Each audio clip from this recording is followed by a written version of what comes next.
वह सब कुछ करो जो तुम्हें करना है, लेकिन लालच से नहीं, अहंकार से नहीं, वासना से नहीं, ईर्ष्या से नहीं, बल्कि प्रेम, करुणा, नम्रता और भक्ति के साथ। अर्थात श्री कृष्ण इस अनमोल वचन के माध्यम से कार्य करने की नियत का उल्लेख करते हैं। जब किसी भी कार्य को करने में अगर लालच होगा, बेईमानी होगी, जलन होगी, तो वो काम ना तो सही होगा और ना ही उसके परिणाम फलदायी होंगे। इसके अतिरिक्त जिस कार्य को हम पूरे मन से प्रेम पूर्वक करेंगे, तो वो ना सिर्फ हमारे लिए बल्कि समाज के लिए भी हितप्रद होगा। श्री कृष्ण कहते हैं, नरक के 3 द्वार हैं, काम, क्रोध और लोभ। जो व्यक्ति कामी प्रवृत्ति का होता है, जिसके मन में लोभ होता है और जो अत्यधिक क्रोधी स्वभाव का होता है, उसके लिए नरक के द्वार सदैव खुले होते हैं। अर्थात ऐसे व्यक्ति को तो सिर्फ नरक में ही जगह मिलती है। श्री कृष्ण कहते हैं, मैं ही सृष्टि आदि, मध्य और अंत हूँ। भगवान श्री कृष्ण ही इस सृष्टि के पालनहार हैं। वही इस संसार की शुरुआत थे, वही मध्य और वही अंत होंगे। श्री कृष्ण कहते हैं, जो आप जो चाहते हैं उसके लिए नहीं लड़ते हैं, तो जो खोया उसके लिए मत रो। अर्थात मनुष्य सब कुछ चाहता है, पर सब कुछ उसे नहीं मिल सकता।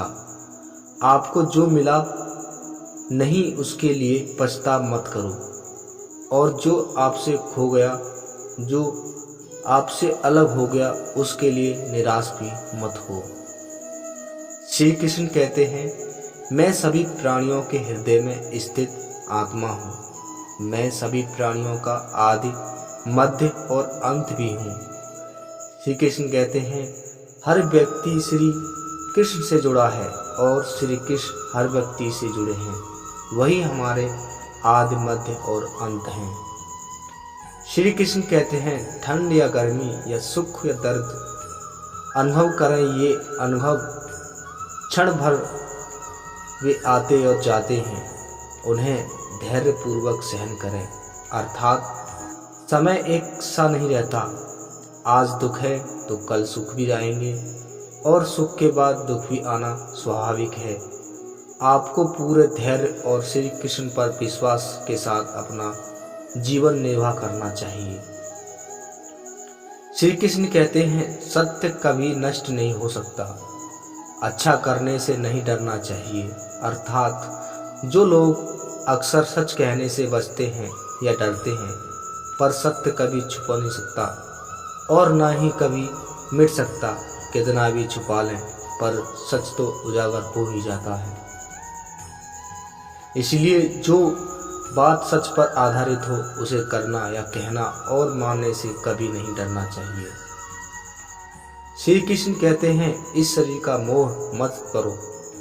यह तो माटी है, माटी में मिल जाएगी। अमर तो आत्मा है, जो परमात्मा में मिल जाएगी। अर्थात जो लोग अपने शरीर को सुंदर बनाने में लगे रहते हैं, पर आत्मा की सुंदरता शरीर की सुंदरता से कहीं ज़्यादा महत्वपूर्ण है। शरीर तो नश्वर है, मिट्टी ही तो है, तो मिट्टी में ही मिल जाता है, पर आत्मा अमर है। इसलिए आत्मा की सुंदरता पर ध्यान दो। आत्मा की सुंदरता अपने को श्री कृष्ण में लीन करने में मिलती है। श्री कृष्ण कहते हैं, जो हुआ अच्छा हुआ, यानी जो होता है अच्छे के लिए होता है। कभी कभी विपरीत परिस्थितियाँ हमारी वर्तमान स्थिति को अच्छा करने के लिए आती हैं। श्री कृष्ण कहते हैं, मन चंचल है, इसे सहमित करना कठिन है, लेकिन यह अभ्यास से बस में हो जाता है।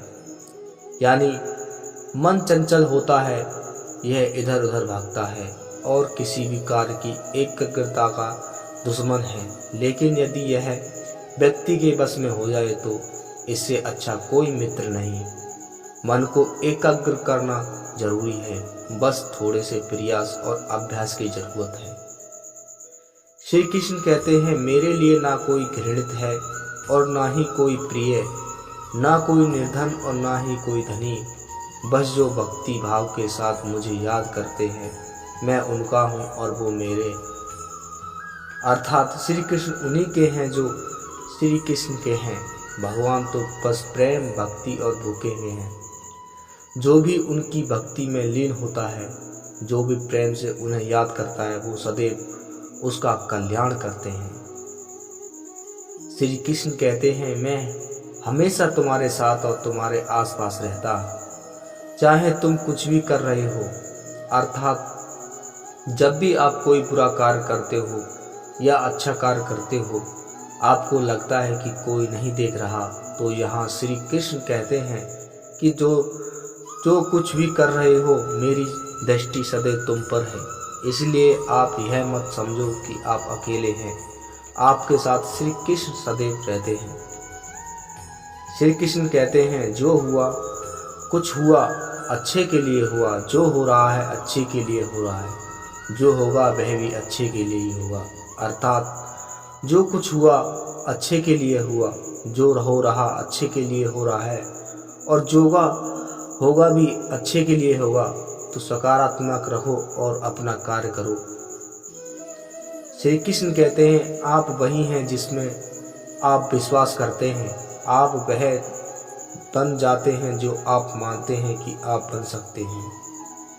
अर्थात हमारी सफलता और असफलता इस पर निर्भर करती है कि हम खुद पर कितना विश्वास करते हैं। जो व्यक्ति चाहे बन सकता है और पूरे विश्व के साथ अपने लक्ष्य पर लगातार चलता रहता है। श्री कृष्ण कहते हैं, जिस इंसान के चारों तरफ नकारात्मक लोग रहते हैं, उस इंसान का मंजिल से भटकना जाना तय है। अर्थात श्री कृष्ण कहते हैं, मन के हारे हारे हैं, मन के जीते जीत। जिस प्रकार सकारात्मक विचारों से सफलता मिलती है, उसी प्रकार नकारात्मक विचार असफलता के मार्ग की ओर अग्रसर करती है। क्योंकि जैसा हम सोचते हैं वैसे ही हम बन जाते हैं, और अपने विचार के माध्यम से ही हमें नकारात्मक और सकारात्मक परिणाम मिलते हैं।